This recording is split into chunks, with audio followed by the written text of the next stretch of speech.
Calculator. পরীক্ষা হলে calculator ছাড়া আসছেন কেন? কমন সেন্স নাই? ইয়েস পঞ্চমের কথা না? Sorry sir.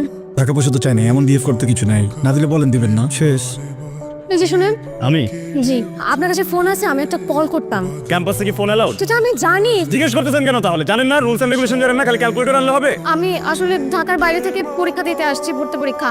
আমার সাথে আমার মামা ছিল, কিন্তু আমাকে বলছিল যে পরীক্ষা শেষ হলে গেটের সামনে দাঁড়াতে, কিন্তু আমি না মামাকে খুঁজে পাচ্ছি না। আমি যে মামাকে ফোন করবো, আমার কাছে ফোনটাও নাই। আমাকে কি ফোন ফ্যাক্সের দোকান মনে হয়? আমি ঠিকানা জানি, কিন্তু আমি না ঢাকা শহর কিচ্ছু চিনি না। আপনি মামা না আসা পর্যন্ত আমার সাথে একটু অপেক্ষা করবেন প্লিজ। কেন দারোয়ান রাখছেন নাকি আপনার মামা আমাকে দারোয়ান রাখছে? দেখেন তো আমাকে কোনো অ্যাঙ্গেলে কি দারোয়ান মনে হয়? বুঝলাম না আপনার হিসাবটা। মানুষের সাথে ফার্স্ট ইমপ্রেশনে কোনো মিসবিহেভ করতে না, বুঝছেন? এখন ফার্স্টের না ক্যালকুলেটর আনতে পারে না, খ্যাত গ্রামে গ্রামে পরীক্ষা দিবেন, এখানে কেন পরীক্ষা দিতে আসছেন আপনি? শহর না চিনলে হ্যাঁ আজের কথা বলে একদম ন্যাকামো করবেন আমার সামনে। কি ভাবতে নিল আমার সাথে? আমি তো ঠিকই আসছে। কি ব্যাপার, আপনি কান্না করতেছেন কেন?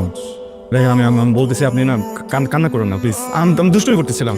আমি মাইর খাবো, পাবলিক ইউনিভার্সিটি না, মানুষ ভাবে আমি উল্টাপাল্টা কিছু করতে। আমার ভুলে গেছি, সরি। আপনি আসেন, আমি দাঁড়াবো আপনার জন্য। আসেন আইসক্রিম খাবো না, আমি সত্যি কথা, একটু আসুন প্লিজ প্লিজ। আমি আসেন, আমি চকলেট খাবো, আপনাকে আসেন, চাও খাওয়াবো।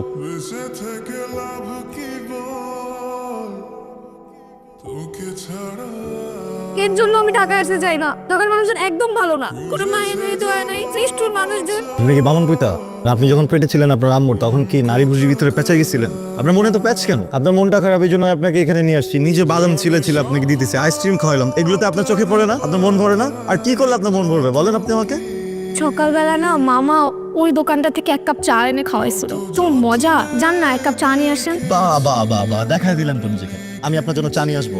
আপনার কোনো আইডিয়া আছে আপনি কার সাথে কথা বলতেছেন? ব্রিটিশ আমলে আমার বড় আব্বা উপাধি পাইছিলেন খান বাহাদুর। মানবতার জন্য উনি অনেক কিছু করছেন, উনি একজন চেয়ারম্যান ছিলেন। আমার গোষ্ঠীতে তো কেউ চা আনে না কারোর জন্য। আমার আব্বা আমার আবার কোনো পরিচয় নাই থাকতে পারে, কিন্তু উনি তো সরকার বংশের ছেলে। আমরা বুঝছেন না, আমরা সরকার বংশের ছেলে, আমরা কারোর জন্য চা আনি না। যেন আপনাকে মাফ করে দিলাম, ক্ষমা করে দিলাম। মানে মাফ করে দিলাম। আমার দাদা খান বাহাদুর হামিদ সাহেব যদি বেঁচে থাকতেন, সরি বড় আব্বা, উনি আপনাকে শুলে চড়াইতেন। আমি আপনাকে শুলে চড়াইছি?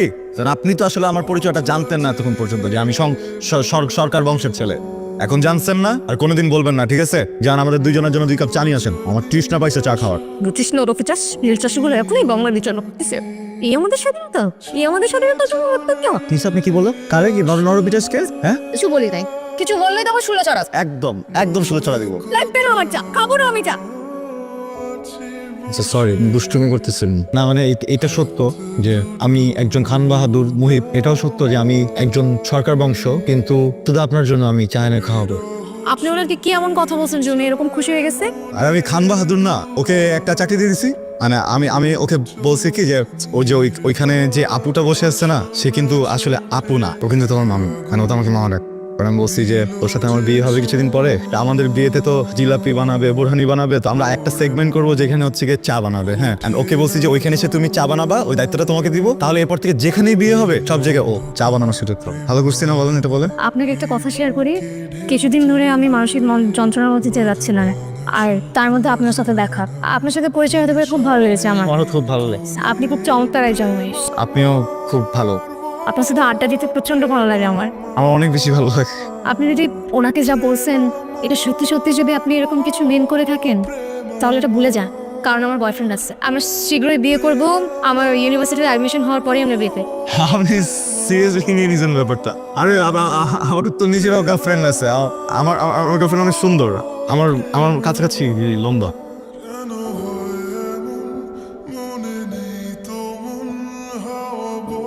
তাই মানে কি? কিসের মানে কি? না, আপনার সাথে দেখা করতে আসলাম, আপনার বিচারও করতে আসছি।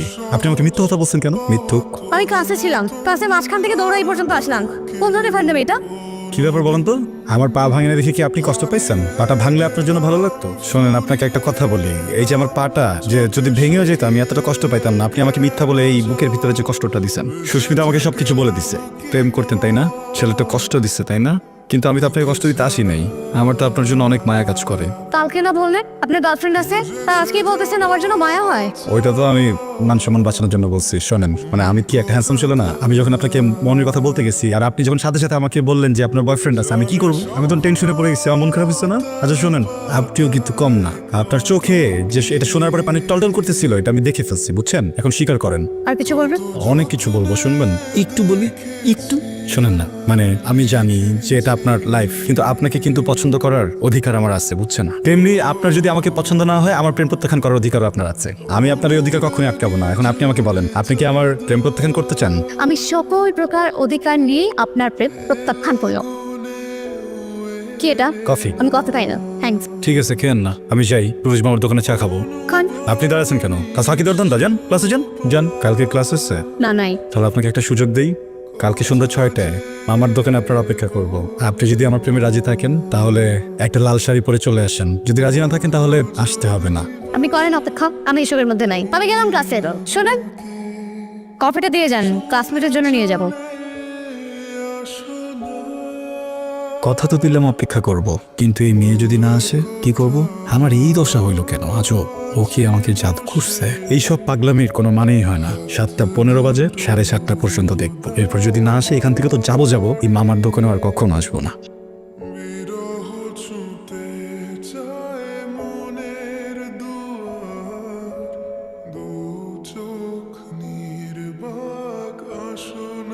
আপনি না বলছিলেন আপনি এসবে রাজি না, আসলেন যে? এবার আসলাম, ভাবলাম সরকার বংশের একটা ছেলে এইভাবে একা একা অপেক্ষা করবে, চিন্তা করলাম একটা সঙ্গ দিয়ে আসি। সারা জীবন কিন্তু সঙ্গ দিতে হবে, বুঝছেন? আমি কিন্তু একা একা ওয়েট করবো সবসময়। তাই না কি? সিনেমা ডাউনলোড দেবেন না তো? আমার এসব পছন্দ না। আমার প্রেম কি আপনার কাছে সিনেমা ডায়লগ মনে হয়? এটা তো ঠিক না জানেন। একটা মানুষের ইমোশন নিয়ে এসব বলা তো একদম ঠিক না। ফিফি করবে না, যান কাঁপিয়ে আসি। তার আগে বলেন আপনি ডিসিশন কি নিয়েছেন? কি ডিসিশন এই হবে? ওই যে বলছিলাম না আপনাকে, আমি এটা চায়ের বাড়ি করবো, আপনাকে নিয়ে বাগান করবো, ওখানে চা পাতা হবে, চা পাতা আপনাকে চা বানায় খাওয়াবো, ব্রিটিশদেরকে রাখবো কাজে। এটা কোন ডিসিশন নিচ্ছেন? রিক্সা কিনছিলেন? কোন রিক্সা? আপনি না বললেন রিক্সা কিনবেন, সেই রিক্সায় আমাকে ঘুরাবেন, পুরো ঢাকা শহর আমাকে চিনা। প্যাসেঞ্জার পারমিশন না দিলে, লাইসেন্স না দিলে আমি রিক্সা কিভাবে কিনবো? নিলাম লাইসেন্স। কিছু বলবে আমাকে? আপনি আমার মায়ের মতো। মায়ের সামনে আসলে কতটুকু বলা উচিত, কতটুকু বলা উচিত না বুঝতেছি না। ছোটবেলায় আমার আব্বা মারা গেছে, আমার কাছে বড় হয়েছি, আর এখন আমি থাকি আমার ভাইয়ার সংসারে।